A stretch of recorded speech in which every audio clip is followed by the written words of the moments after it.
Hey, Caleb. All right. Thank you so much for reaching out and asking for help and contributing to the Plastic Fund. Much appreciated. So I've got a lot of good stuff for you. I I've gone through my notes twice now, and I actually am for the first time in my life pulling something out that I don't want to give you yet because I think I'm going to give you too much. So I'm probably going to go over your 20 minutes. I hope that's not an issue. Don't worry about it on your end. But yeah, lots of stuff to get into, so let's jump into it. So first from your back shot, make sure you're in frame. Yes, you're good. Um, the first thing that I really see is just like your reach back position. Like your arm never gets anywhere near straight, right? I'm totally the same way. It takes like way too much mental energy for me to get that arm straight, and when I'm not paying attention, I don't do it. So that's the first thing that can really add a lot of potential distance and I think a lot of consistency too. So your reach back is just kind of choked off. I'll play that for you a few times so you can see it. So your elbow is staying bent. Are you slowed down all the way? It doesn't seem like you're slowed down all the way. Yep, you are. You're just fast. Cool. So my next point is you're not building your pocket with enough space. Like everything's it's just too close to your chest. Your shoulders kind of hunched up. Your elbows too close to your rib cage. So getting your elbow up, out, and away is kind of the most important part of that. I can demo all that for you. Your shoulders we can see this better in the side view, but your shoulders could rotate back more. Like you're not getting to 90 degrees. There, maybe you get to 90 degrees, but you could have more shoulder coil. I can demo that for you too. Now the nitty gritty stuff that's not just like seeing something visually. See something with pretty lines on the ground. So your camera person does move the camera a little bit, so I do not have 100% integrity in doing this, but it's pretty minimal movement, so I think we're good.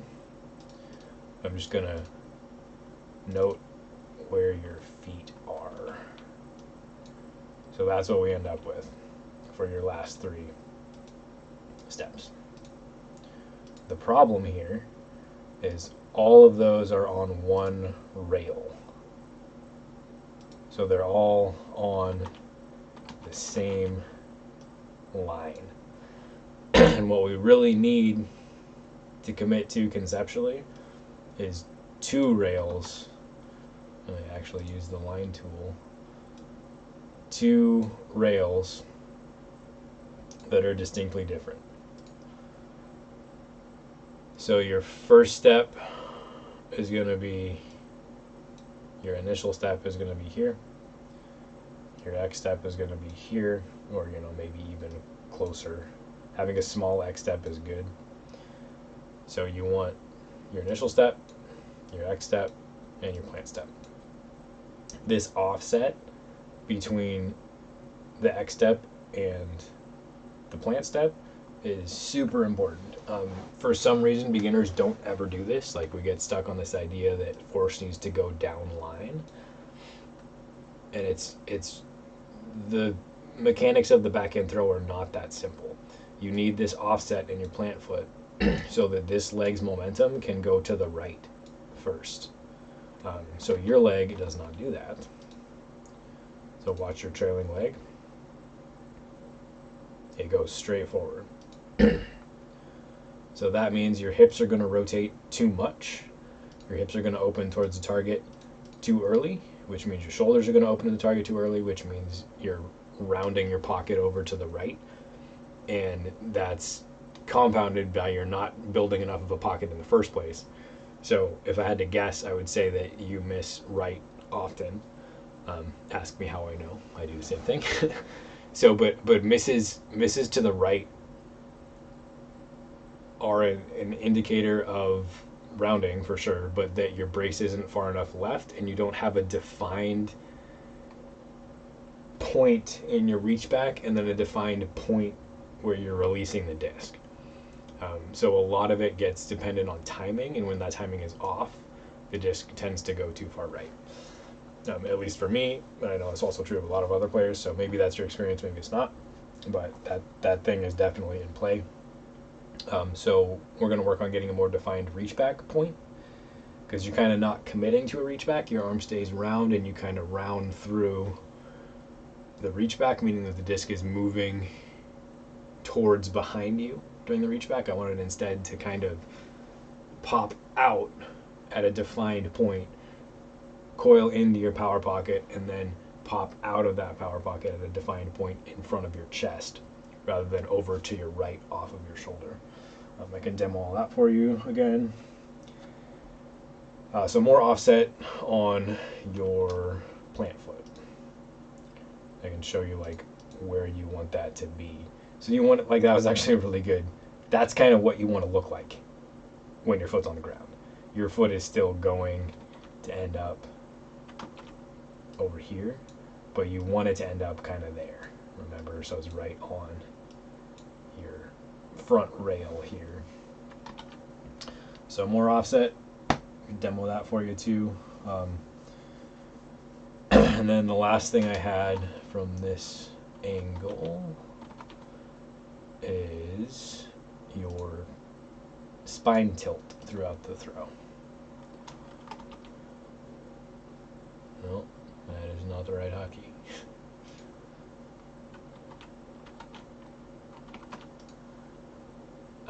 What do I want? I want lines.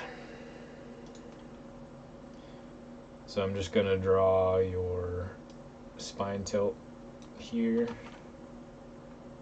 and then we'll move forward a bit. And we'll draw it again.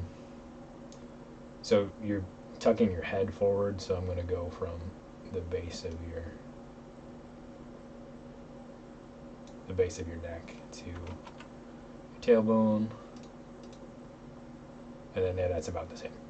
So these two lines don't look that much different. Like, it may not seem like a problem to you, but if you look at your tilt, you have a lot of tilt, and then a lot of it goes away as you come into your brace. So this is happening because you're not offsetting the foot enough. So again, the offset of the foot causes the weight of this trailing leg to go this way. That is what makes your counterbalance for your lean staying there. So you have weight here, and you need weight to be going there around your brace to make the tilt happen. So because you're popping up out of your tilt like that, so that was a pretty good click pause. So from here, you're very tilted over, which is good. It's a good athletic position to be in. And then here, you're way more upright. So this is going to make it way easier for you to shoulder the disc, which is bad. It's going to introduce all kinds of swing plane issues because your swing plane was here connected to this spine tilt, and then as you go to this spine tilt, it's going to lift your plane up. So you're going to tend to throw flatter than you were expecting to, and then that combined with the missing right thing is just going to hurt your consistency a lot. So keeping a consistent spine tilt through the hit and through your follow through is super key, and the way that we do that is getting this trailing leg to be a counterweight.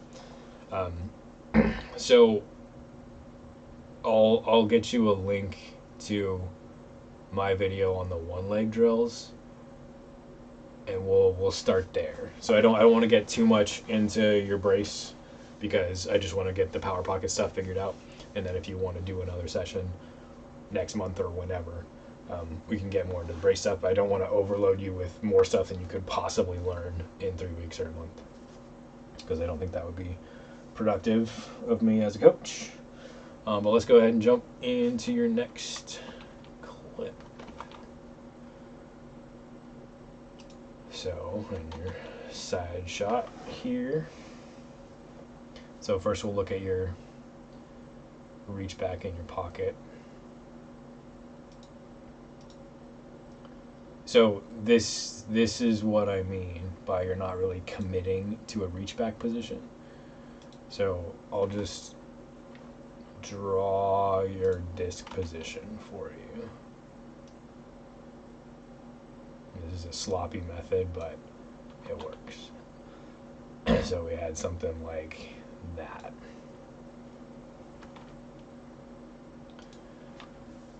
So, a couple of things going on here. What I mean by there's no commitment, man, I keep erasing that. It's not ideal. What I mean by there's no commitment is this backside of the shape that I drew is not pointy, right? So if over here we were to look at, oh, that's not in frame. What'll be in frame over here? So if I were to draw Drew Gibson's Reachback, for example, it starts here, it comes back, it goes boom, touches, and comes forward. So he's got a very defined singular point where he is at maximum Reachback, and you have a very mushy, loose, and in motion relative to your intended line of throw Reachback. So your Reachback is, it hangs out at full Reachback for a couple of frames, and you're swooping into it. The way Drew and a lot of really solid players do it, a lot of consistent players, is they'll bounce straight off at that point and come back straight forward. There are people that do what you do and do it very successfully. Eric Oakley has a big sweeping round Reachback like that. Philo does a nice swoop and pull forward. But they've done that enough that they have a defined point where they know it's going to start coming forward from, and theirs is really more like swoop, stop, and come forward. So the swoop gets you in trouble when you don't have a defined Reachback point. So that'll hurt your consistency. It makes it harder to have consistent power in some ways. This type of tucking can increase your power, or it can at least increase your feeling of power, but it's really hard to control. So it can be a really good way to learn how to throw, but I don't think it's the best way to continue to throw as a more advanced player. So that's my TED Talk on Reachbacks. What else do we have? So the pocket, you can see the pocket a little better on this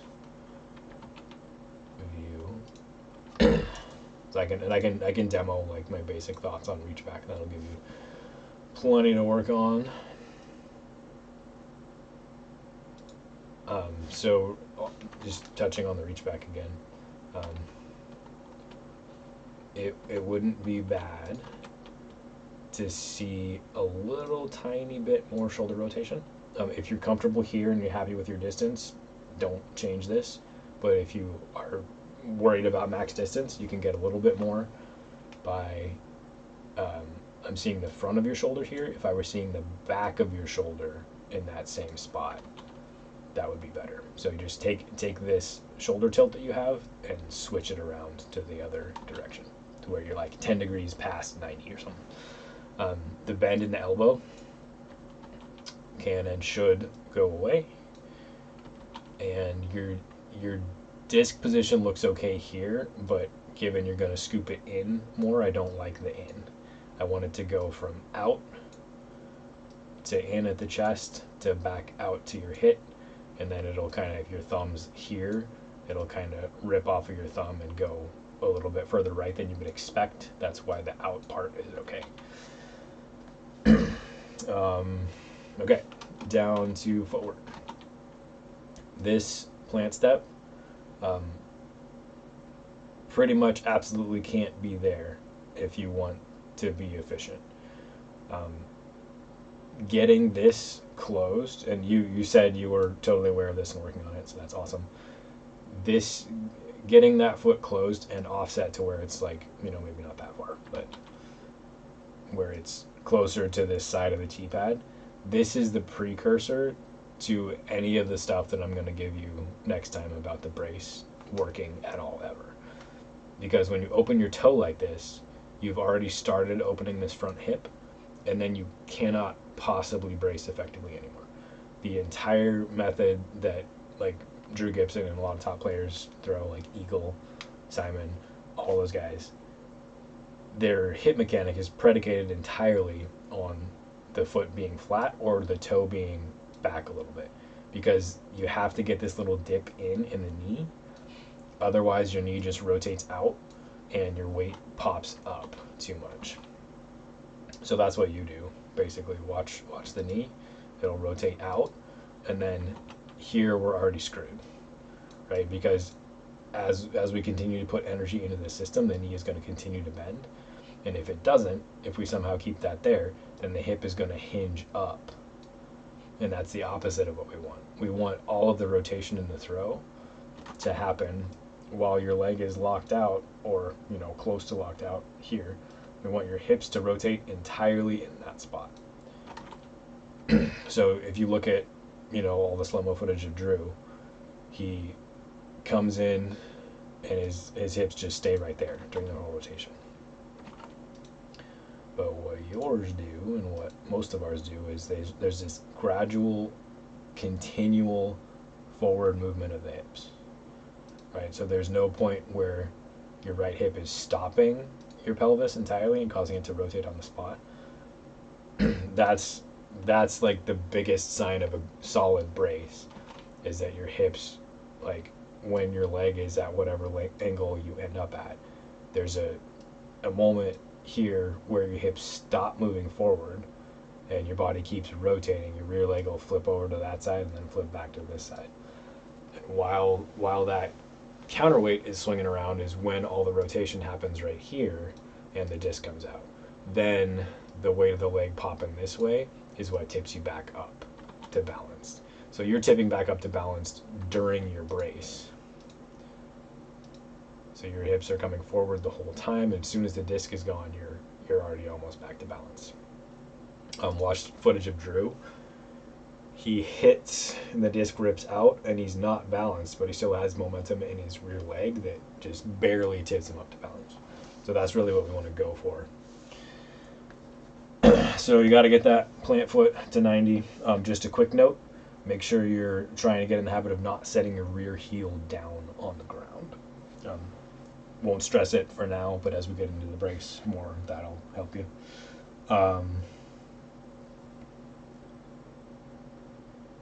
Yeah, so then a note on reach back timing, just real quick. It's really hard to say where your reach back stops because it's undefined, because it's round.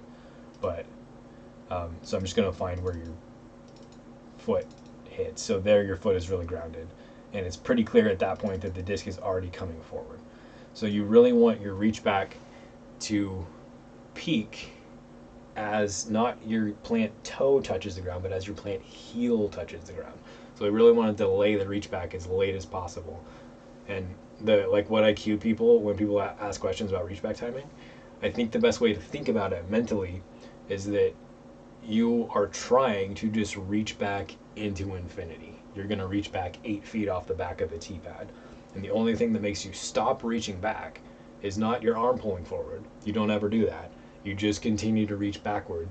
And then when your plant foot hits, makes your hips start turning, which make your shoulders start turning, which drives your elbow.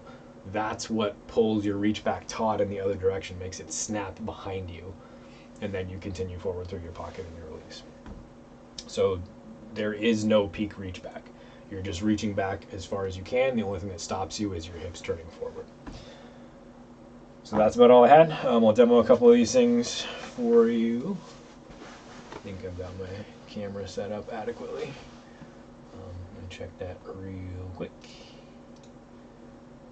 And pop over to my other monitor. Cool. That is too much ceiling. We need more not ceiling.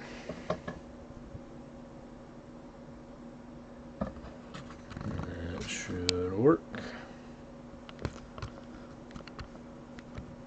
Cool.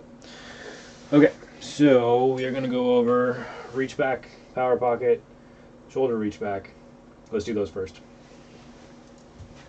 So your reach back position is you're kind of going scoop forward. So I don't like the scoop. Sometimes we'll do that as a drill to get the power pocket working. But for now, let's try this approach. So you have basically three positions. Your power pocket, I'll give you a little bit of a top view here.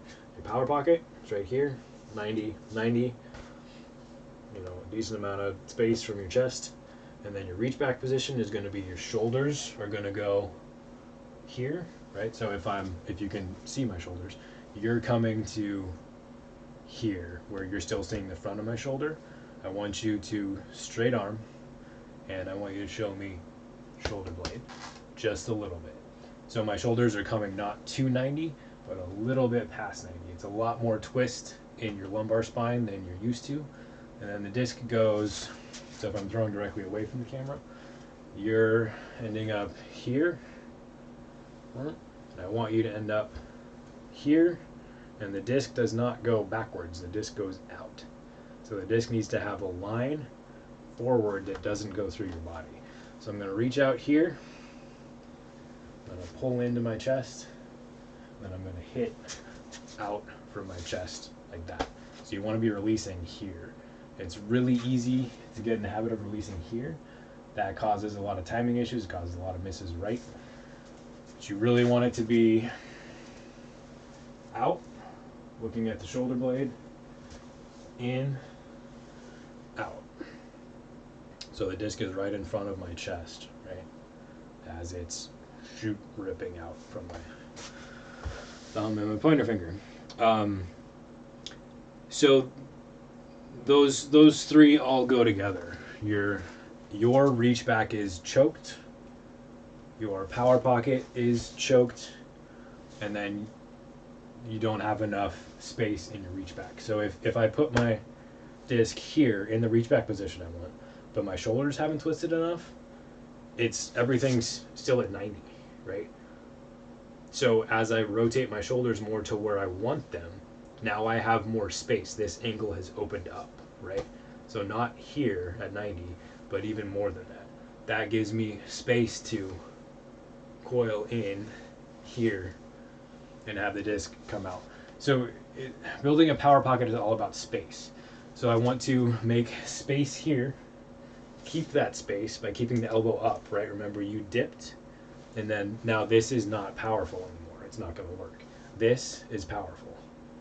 Bad, good, right? You can just see that visually, I hope. Open space, open space, open space. So think about making space in all three of those positions and practice all three of those positions when you're not throwing. Like, don't try to do it at the field, right? Do it in front of a mirror, in front of a camera. Get used to the feeling of that position and do it, and then look and check and see if it's right. And then go to the next position and check and see if it's right. And go to the next position and check and see if it's right. Do that until you can't do it wrong, then take it to the field. So offset, pretty simple, but a good way to work on this is standstills. So just put your feet in the position you want, right? So you can see a little bit of daylight between my rear toes and my front heel. This, not gonna work. It doesn't work, it just doesn't work. Why does it not work? It doesn't work because the offset is what allows you to have a tilt and keep that tilt, because your leg is the counterweight. So in the one leg video, I have you start here and throw like that. So the point is that you have an axis of rotation that is here that includes your leg, and you're spinning around that axis. Almost no one understands that yet, and coaches that do understand it don't know how to explain it that clearly. So hopefully that makes sense. Please ask questions if it doesn't. But yeah, offset. So all you need to do is get to here and then get there in such a way that your rear leg goes behind when you throw. And it's not active. The one leg drill will teach you that. But ask questions if any of that is not clear. Yeah, so the one leg will correct. You're losing your tilt because you're just popping up because you have to, because you don't have a counterweight. Once you have a counterweight, you can throw here and it's fine, right? So then as far as your side view goes, reach back and power pocket, same stuff. planting at 90, you know about that. Make sure you're doing that. So the other big thing I want to demo is what we're going to do instead of your bent arm swoopy reach back.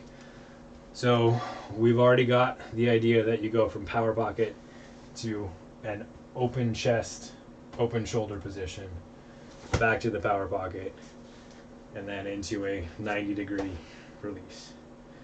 Shoulder to shoulder to disc is 90. The part we don't have yet is the offhand. So rather than scooping into the reach back with a bent elbow, I want you to try going from your power pocket at your address. So looking at my target, I'm set up like this. I'm going to do my footwork. I'm going to reach back to that point. But before I reach back, this is going to be a 4-beat thing. So beat 1 is I float my left hand up. Beat 2 is I reach back. Beat 3 is I throw my left hand down and disc comes to the power pocket. And beat 4 is my left arm is going to swim back as my right arm pops open to my hit. So 1, 2, you're going to start this as you hit peak reach back.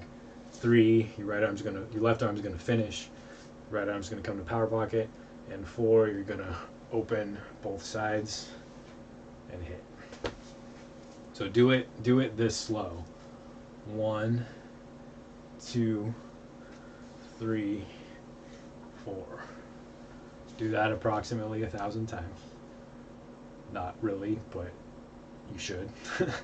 But once you start to get a feel for it and how there's actually going to be some connectivity across your back, so I'm not just like, it's not unconnected, right? The motion of the hands is informing. See that little there where you kind of bottom out, and this starts to move that.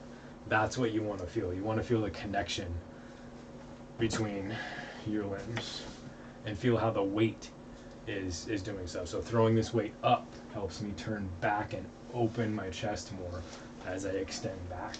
And then closing my chest helps me get my chest forward, which helps me get more snap on the whip out. So that's all I got.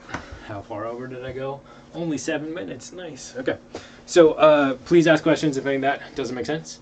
But your throw's looking pretty good. I think these things will help you out a lot. Yeah, and ask questions. All right, good luck.